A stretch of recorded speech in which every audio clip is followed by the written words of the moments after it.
bonjour à tous, j'espère que vous allez bien. Donc là, on va profiter qu'il fasse du soleil. Je réfléchissais entre faire quelques semis ou commencer à m'occuper un peu du terrain pour les premiers semis en pleine terre. On va faire des semis en pleine terre. Donc cet hiver, j'avais fait des carrés potagers avec le feuillage et tout dessus pour bien protéger. Je suis désolé pour le tracteur. Du coup, ce qui va se passer maintenant, c'est que je vais c'est retirer le feuillage, rajouter un peu de terre végétale et de compost, mettre à tunnel nantais, laisser quelques jours la terre se réchauffer et puis on attaquera peut-être semis de carottes. Je pensais faire des fèves en pleine terre ou des petits pois aussi. Donc j'espère que ça va aller. Comme je suis tout seul, j'ai dû faire un système D pour que l'appareil tienne. Donc j'espère que ça va aller. Donc certains vont vous dire c'est pas la peine. Oui, je suis peut-être d'accord, mais moi les feuilles sont pas encore assez décomposées, donc là je vais devoir les retirer. Surtout, si vous faites ça, mettez bien une protection dessus de votre terre. Faut pas, parce que moi il va encore geler un peu les nuits. Il faut surtout protéger votre terre, qu'elle se réchauffe. Bon allez, go, c'est parti.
Oh, je suis désolé, vous êtes tombé.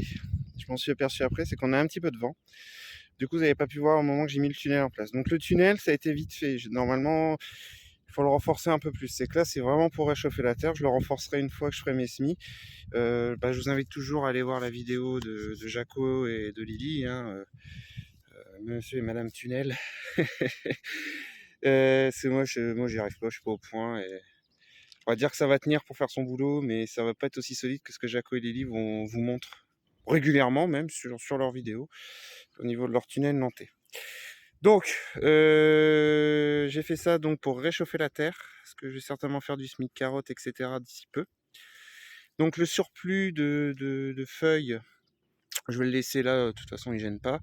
Et de toute façon ça repartira au compost. Donc si vous avez bien vu sur la vidéo, je gratte un petit peu pour décompacter un minimum parce que la terre était hyper humide. Et j'ai juste repassé j'ai mis de la terre végétale et un peu de compost que j'ai acheté parce que j'en ai plus, je suis à sec. Et j'ai repassé un peu le râteau pour réégaliser un petit peu tout ça. Et puis, c'est tout. J'ai tassé un petit peu et puis c'est tout.